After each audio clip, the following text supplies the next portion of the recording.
Bonjour, une question que j'entends très souvent.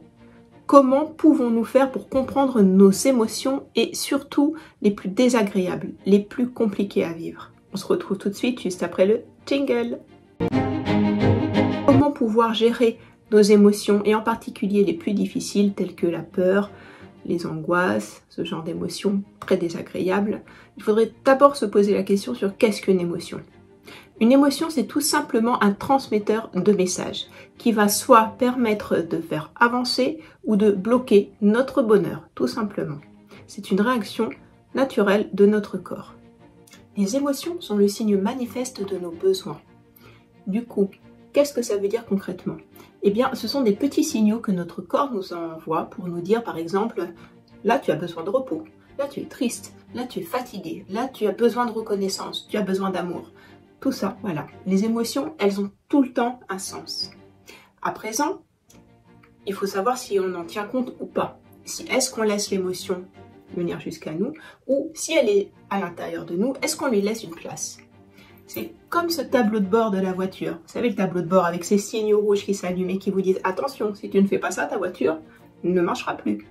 Là, on les voit, les signaux, sur un tableau de bord de voiture. Et rapidement, on va faire le nécessaire pour que ces voyants rouges s'éteignent. Du coup, on est obligé de les considérer. Sinon, plus de voiture. À l'intérieur de nous, on est juste fait pareil. Notre tableau de bord intérieur, il n'est pas forcément avec ces gros signaux rouges devant nos yeux. Ces signaux rouges sont à l'intérieur de nous. Ils s'allument très souvent. À nous de savoir si on les voit ou on les voit pas. Moi, pendant très longtemps, j'avais pas du tout envie de voir les peurs que j'avais, les peurs profondes que j'avais d'être, comme beaucoup de personnes, abandonnée, de me sentir rejetée, de me sentir en manque d'amour, de me sentir incapable de subvenir moi-même à mes besoins. Un tas de peurs, des peurs dans tous les sens. J'avais surtout pas envie de voir ça, parce que ça me mettait trop mal à l'aise. Donc je les mettais dans un coin tellement que finalement, tous les petits signaux rouges que mon corps m'envoyait ne voulant pas les voir, à des moments, j'ai dû me dire, non mais vraiment, là c'est pas possible, pourquoi j'ai aussi mal au dos? Pourquoi j'ai aussi mal à la tête? Pourquoi j'arrive plus à avancer avec mes pieds? Pourquoi j'ai mal par-ci? Pourquoi j'ai mal par-là? À un moment donné, c'est vraiment, lorsque le corps fait mal, qu'on se dit, oh c'est pas possible, j'en peux plus, qu'est-ce que je peux faire? Alors on finit par aller voir parfois des spécialistes qui vont nous mettre en place un peu un kiné par-ci, un ostéopathe par-là. Moi j'ai fait ça pendant des années. J'ai fait ça pendant des années jusqu'à un moment donné où j'ai fini quand même par comprendre que si je ne traitais pas le problème vraiment à l'intérieur, si je ne laissais pas la porte ouverte à mes émotions, jamais j'allais pouvoir me sortir de ces problèmes réels qui arrivaient dans mon corps.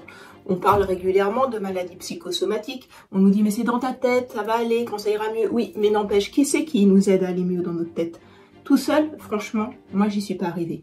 J'ai été voir un tas de psychologues, un tas de personnes en tout genre qui peuvent nous accompagner. Alors c'est bien en soi, on parle de nous, on parle de notre vie. Ça, c'est une chose. Et à côté de ça, j'allais voir les ostéopathes. On a vu un tas aussi d'ostéopathes un peu partout en France. Des réflexologues, des personnes qui faisaient du reiki, de la sophrologie, bref, un tas de spécialistes en tout genre. Mais à un moment donné, j'ai intégré l'idée, parce que je me suis fait accompagner, et du coup ça peut mettre de la lumière là-dessus, que si je différenciais mon esprit de mon corps, jamais j'allais m'en sortir. Donc voilà, nos émotions, elles sont là pour nous transmettre un message, et ce message, quand on réussit à comprendre qu'il faut penser en même temps à notre tête et à notre corps, ça change tout. Ça, c'est la première des grandes vérités que j'ai enfin accepté, une nouvelle croyance que je me suis faite il y a quelques années. Et depuis, je vous assure que lorsqu'on met en avant que notre tête et notre corps ne peuvent pas aller l'un sans l'autre. On n'a jamais vu une tête se promener toute seule, on n'a jamais vu un corps se promener sans tête. Bref, ça semble logique quand on dit ça. Dans la réalité, c'est franchement plus difficile. Parce que dans notre tête, il y a tellement de choses qu'on n'a pas envie de voir, qu'on voudrait mettre de côté en se disant mais non, c'est pas important. En plus, ça nous concerne nous et souvent on a plutôt envie d'être au service des autres. C'est plus simple que de s'occuper de soi-même. En attendant, si on prend pas soin de nous, à un moment donné, nos émotions, elles finissent par nous dire stop. Et les émotions, c'est très simple. Elles ont un fonctionnement ultra rationnel pour le coup, avec un début, un peu comme une vague en fait, avec un début, un milieu et une fin. Une vague, quand elle arrive au bord de la mer, après, elle termine sa vie. Et le passage, il est simple. Elle chemine tout simplement. Elle se forme dans la mer, elle finit sur la plage, et puis voilà, elle a fini sa vie et on passe à autre chose. L'émotion, c'est la même chose.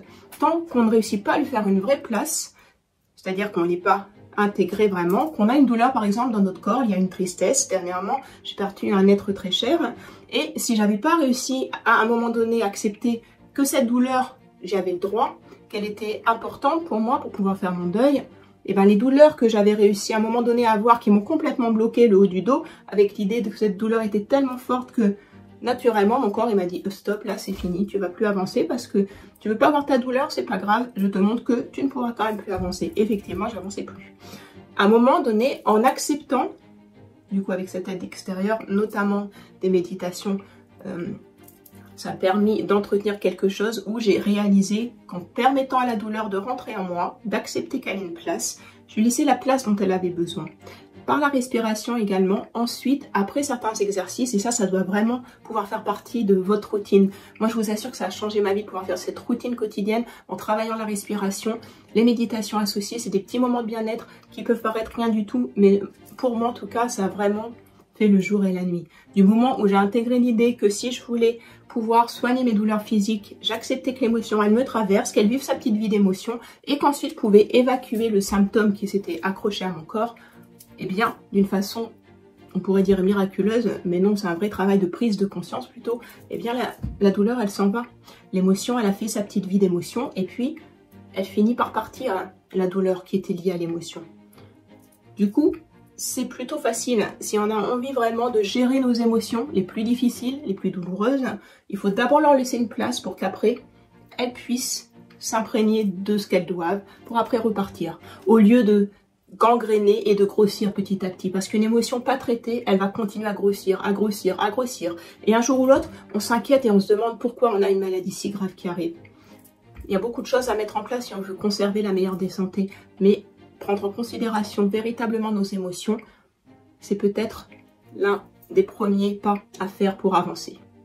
Alors si vous avez aimé cette vidéo, je vous invite à liker, à vous abonner à la chaîne. Et puis j'ai préparé pour vous une formation en ligne, une masterclass complètement gratuite qui pourra vous faire gagner aussi en valeur personnelle.